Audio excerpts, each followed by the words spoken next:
How's it going, Ram fans? Welcome back to another week of CTV Sports. I'm Mike Walsh. And I'm Ella Fredrikson, and here are your top stories for the week. CSU Football will look to build off of what went right in their loss to Utah State as they take on Hawaii for State Pride Week. CTV feature reporter Taylor Paumen joins us in the studio to tell you about an organization working to provide student athletes the mental health support they need. And out-of-pocket returns for a bevy of professional sports topics, including expectations for the Denver Nuggets in their upcoming 22-23 season. All that and more right here on CTV Sports, which starts right now.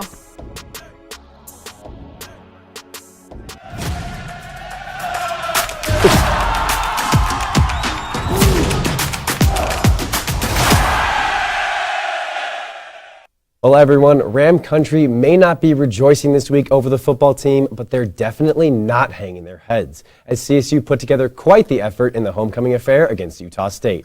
And the team was very well supported by the community, registering the fourth most attended game at Canvas Stadium ever.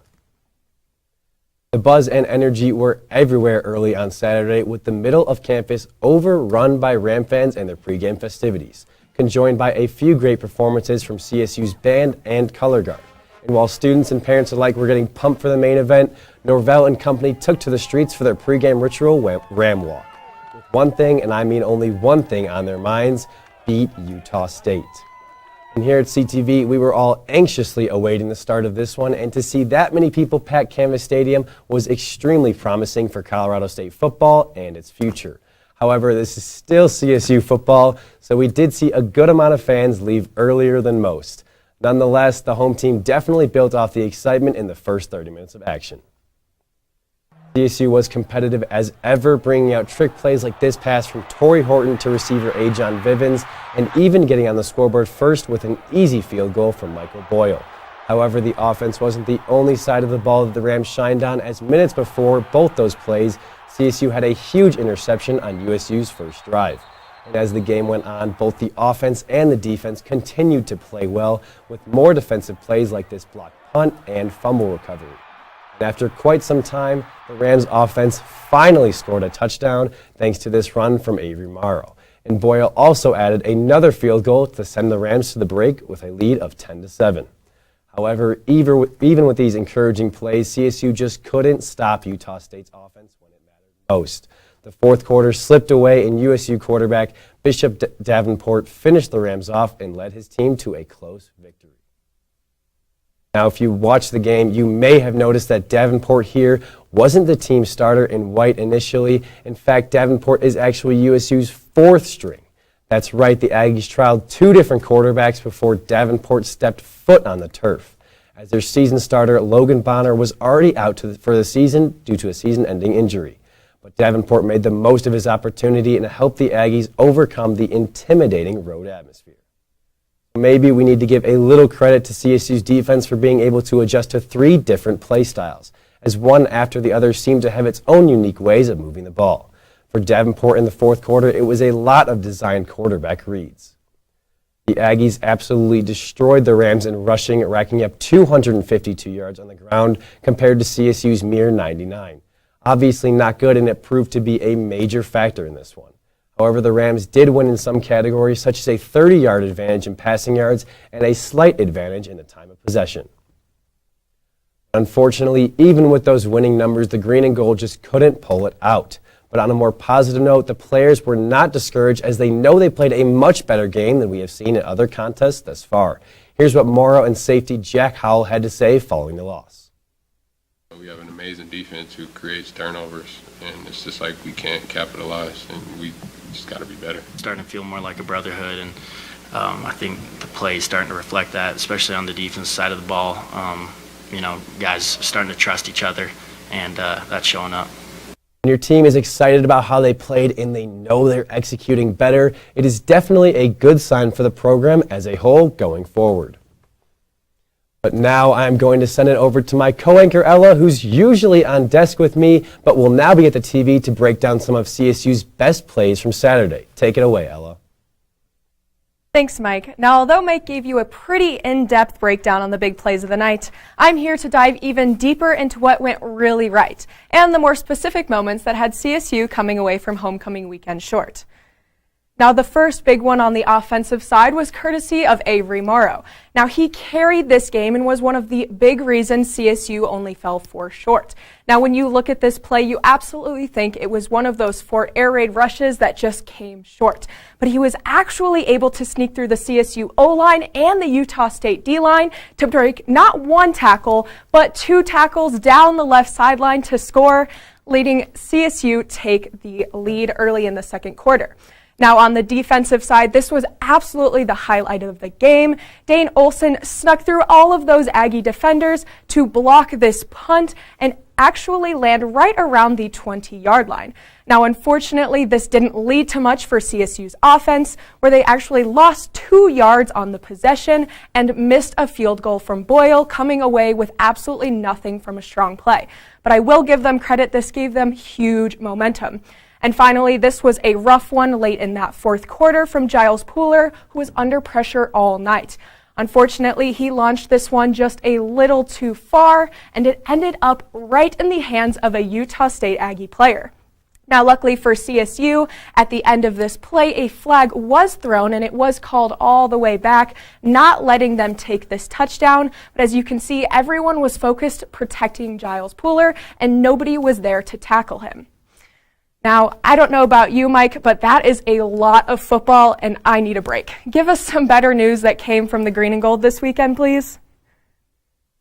You got it, Ella. CSU Volleyball had 2 contests in the past week, and much to Ram fans' pleasure, they won both. First, traveling to Fresno State and outlasting the Bulldogs 3-2, followed by San Diego State on Saturday. Rams came into this one hungry for a big win after playing in a tight match against a bad Fresno State squad. And they did just that, sweeping the Aztecs in 3 sets. But the box score was surprisingly close, with the Rams and Aztecs tying in both total kills and aces. And also surprisingly, San Diego State actually bested the Rams in assists by a margin of 2 and digs by 5. But CSU's top players came to play, showcasing some great individual stats. Outside hitter Malaya Jones and middle blocker Annie Sullivan were dominant up front, recording 16 and 10 kills respectively, but they weren't the only ones, as Sierra Pritchard did her usual thing and corralled 34 assists, while also kind of surprisingly leading the team in blocks with 4. The Rams now make the flight back to Fort Collins for a new slate of matches headlined by yet another conference rival in Boise State. And if you thought Canvas Stadium was the epitome of home field advantage, think again if you've ever seen CSU volleyball in action on campus. We all know that the Rams have had some big success over at Moby in the Tom Hilbert era, and it's no different this season with a home record of 8-3. So with that in mind, Ella, what can you tell us about the Broncos? Thanks, Mike. As much as I wish we could have seen that sweep ourselves this past weekend, the excitement continues this Thursday with the annual Pink Out in Moby Arena. And Boise State must meet head-on the bit of recent momentum on CSU's side.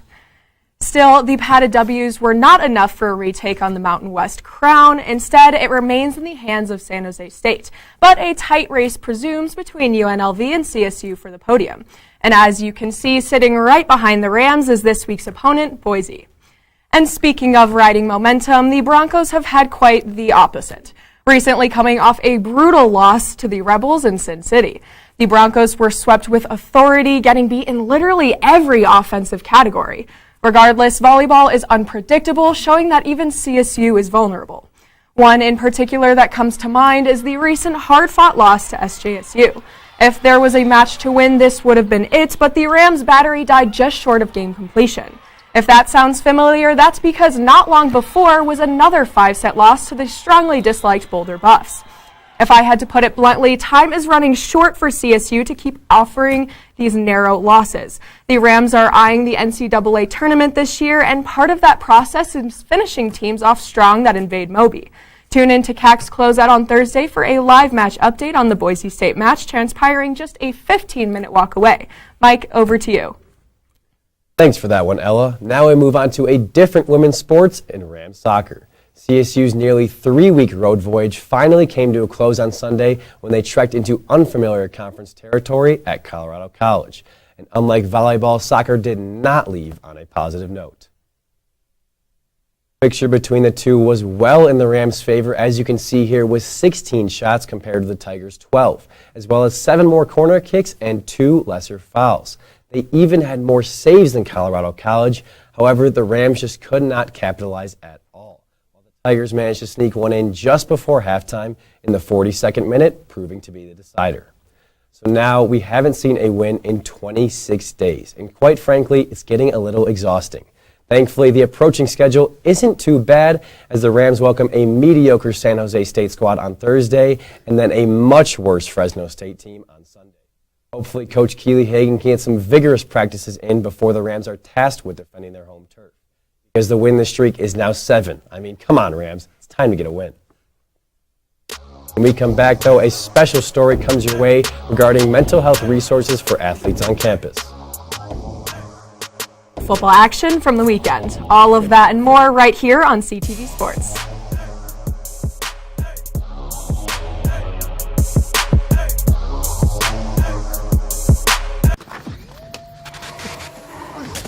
Multiple studies have shown that marijuana can slow both driver reaction and response time, which can be really dangerous.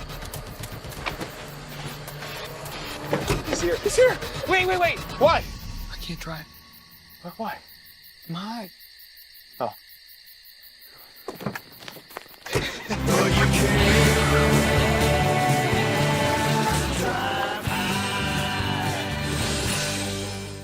Welcome back from the Rams. Now, being a college athlete has to be stressful. Balancing your practice schedule with your classes can be intimidating.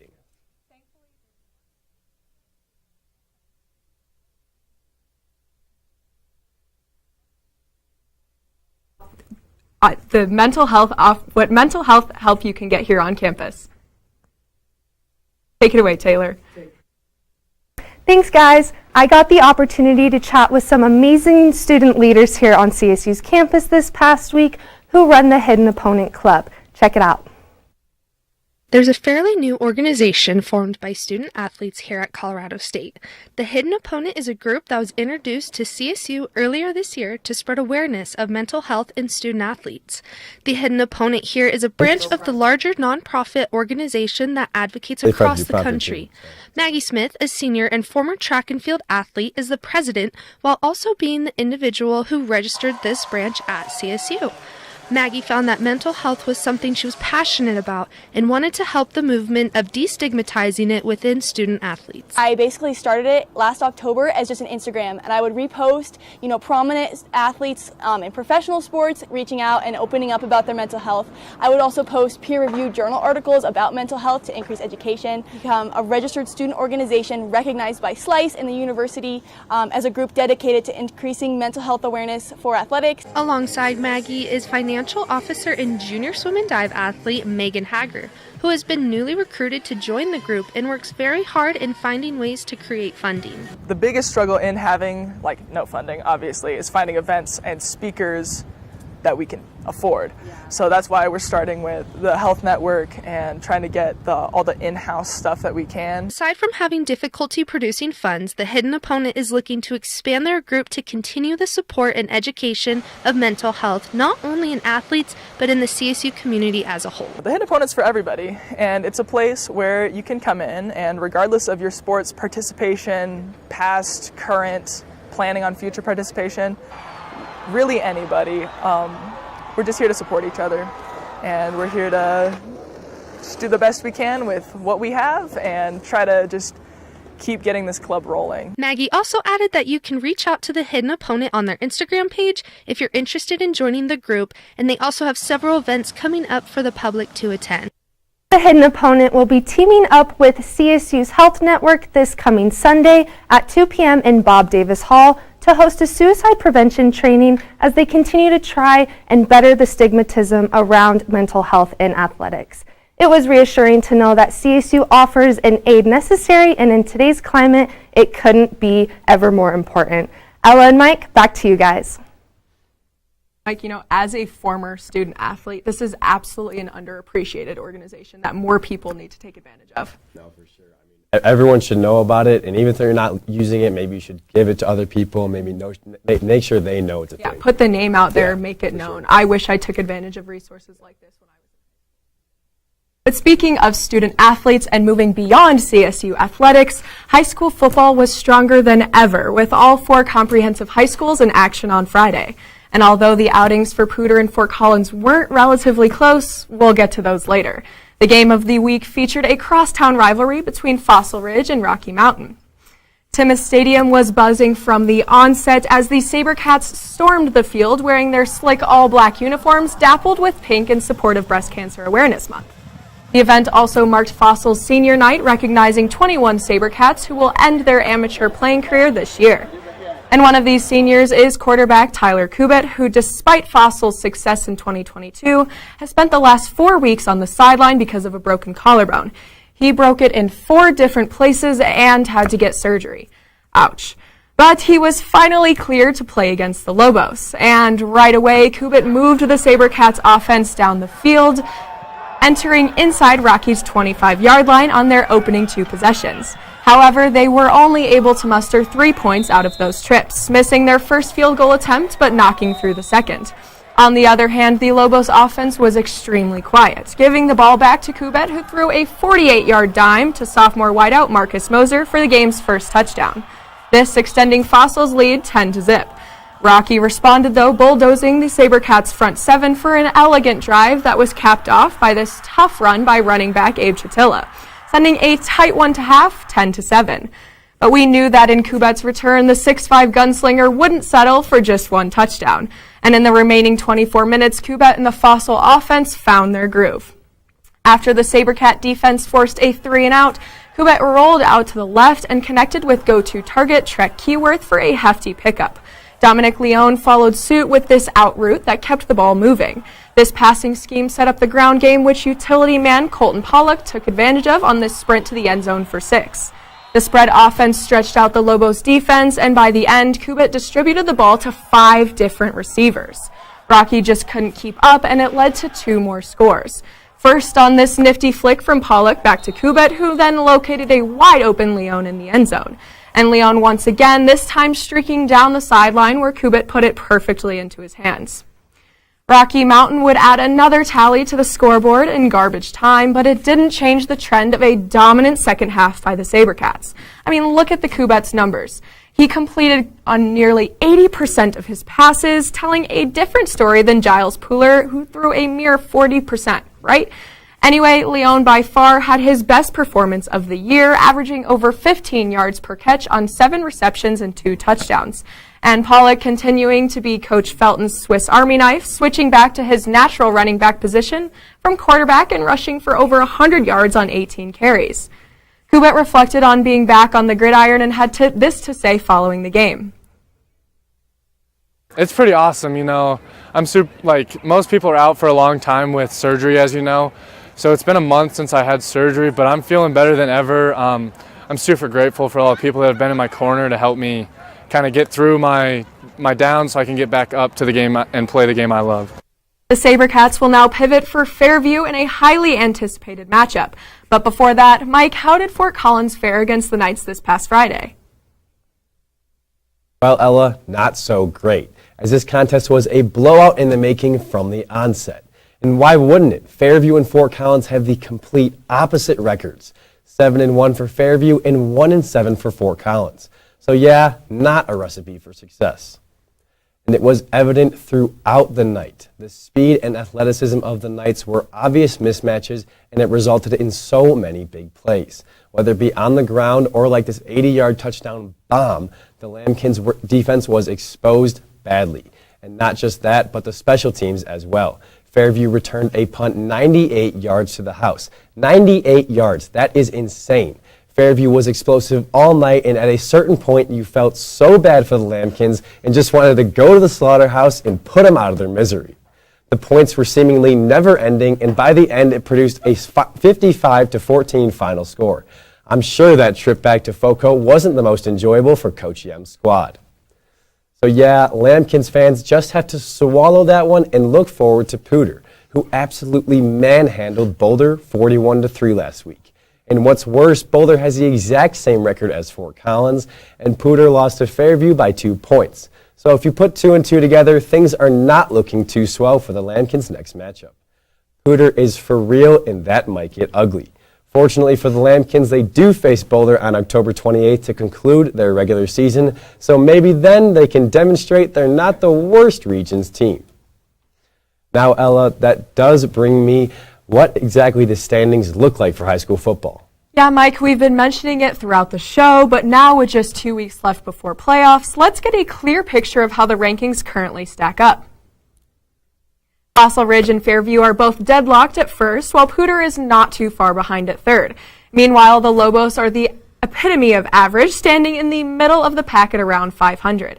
And Fort Collins and Boulder round out the table with unappealing records at 1-7 apiece. But now, Mike, I want to briefly highlight the situation at the top, because this Friday, Fossil Ridge has to travel down southwest to Fairview to battle the Knights in what possibly might be the decider for the league title. And Fossil Ridge has still yet to play a solid Poudre team. The Sabercats are cruising, but whether they can continue into the meat of their schedule is the question. I think Fossil's, they're going to win that by 20, I think. Oh, yeah, unstoppable. Absolutely. Probably more. I mean, I'm not a big Fort Collins high school connoisseur, but I absolutely think just from what we've been covering the last few weeks, they're going to take the title, no problem. 55-14 win, that is that pretty is bad. Brutal. I mean, in high school, I know I would walk off that field if I was playing them, crying, sobbing. Not a good feeling to lose that. Absolutely not, and I've been in those shoes before. For real. And with that, Rams, we'll take another break. When we come back, we've got the NBA, NFL, and MLB to discuss in another edition of Out of Pocket. So stay right here on CTV Channel 11 because you certainly won't want to miss it.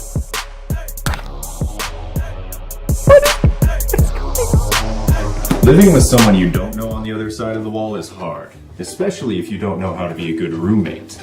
The first thing that you'll want to do to be a good roommate is make sure that you always stay quiet.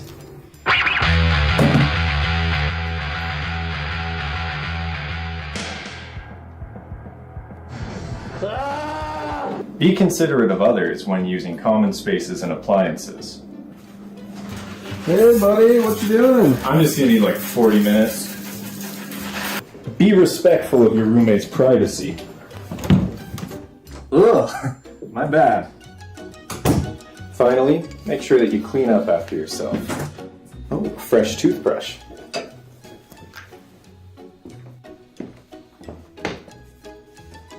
Have you seen my toothbrush? Follow these tips to get along with your roommates and your landlord.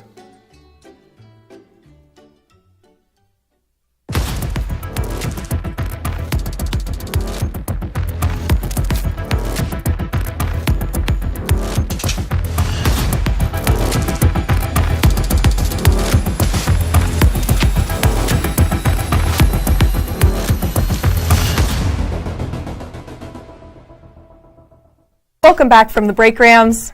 Out of Pocket is back, and we have so many topics to get into, so let's get rolling. To start, Colorado professional sports are in full swing with the Avs, the Broncos, and the Nuggets all in play. And while the Broncos have been, let's just say, less than stellar, which, trust me, we'll get to later on, the Nuggets, on the other hand, are looking really promising to start their season, with starting guard Jamal Murray expected to return. So with all that in mind, guys, is it a boom or bust year for the Nuggets? Huge boom. Diehard Nuggets fan with MPJ back, Murray back, and I mean the Joker. Are you kidding, guys? We're stacked. Two-time MVP. I mean, this is going to be an amazing season. I am so excited. I'm not going to go as far as saying boom, but I'm not going to say it's going to be a bust of a season. And I know you guys are going to call me pessimistic for this, but the Nuggets are just an injury-prone team, and I don't know if everyone who's kind of iffy coming to the season is going to hold up. If they do, I think this is absolutely a playoff roster, but I just don't know if they're all going to make it through the season 100%. And Jokic, although he's a star, I don't see him winning MVP again this year. I'm sorry, I agree. but I just don't see it happening. I don't think he can carry that team on his back again. So everyone else needs to pull their weight for sure. I agree. I think voters fatigue for sure will get him, even if he has another great year. I think the voters fatigue is definitely getting him. But I think they're a top 3 seed.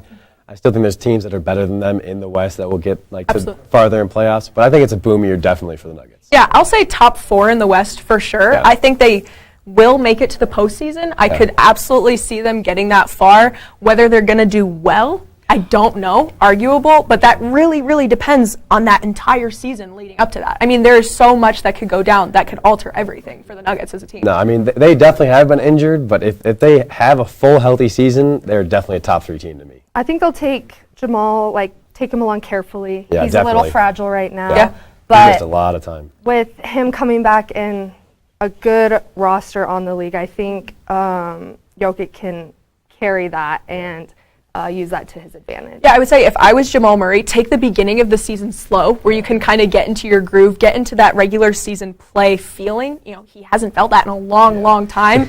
He needs to realize what his body's limits are before trying to push it 100% and injure himself again. Absolutely.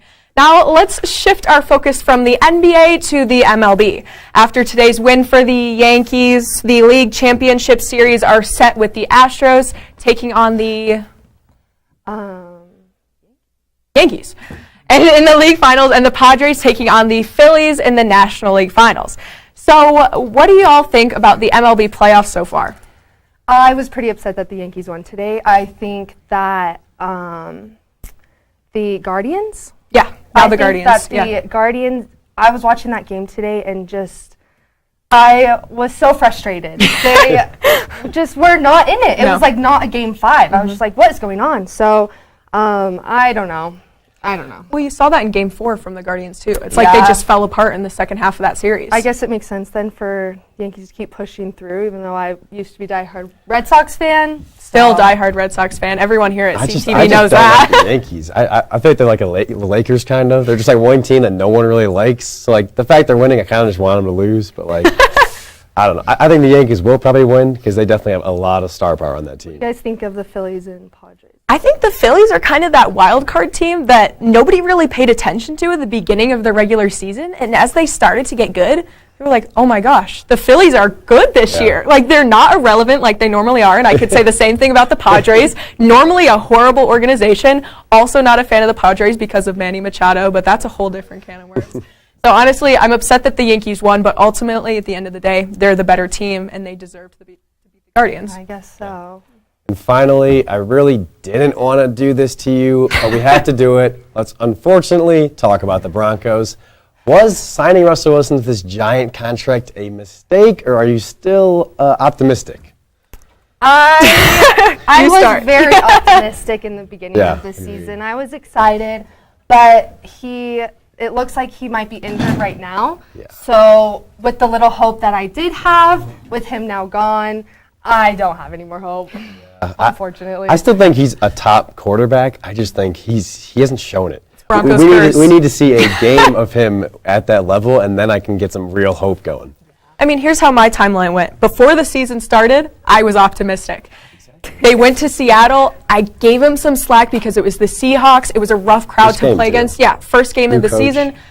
And now I'm at the point where I'm like, that is a lot of money to pay someone to do nothing and then get injured. Not a lot. I'm not mad at Russell Wilson, but I'm mad at the Broncos, 1, for putting a curse on one of my favorite quarterbacks of all time, and 2, they have just fallen apart completely. I mean, seams. you can't expect to win games when you're scoring the league worst 16 points a game. Like, you have a great defense. If that defense was on any competent offense, they're winning all their games right now. Well, it's hard not to watch them because they're put on prime time every week, and then it's the worst game of the entire. It is so boring to watch. Yeah. And then they're forcing us to watch it, shoving it down our throats. They're like, this is the game of the week. No, it's not. Yeah. Don't try and tell me that the Broncos right now losing to the Raiders.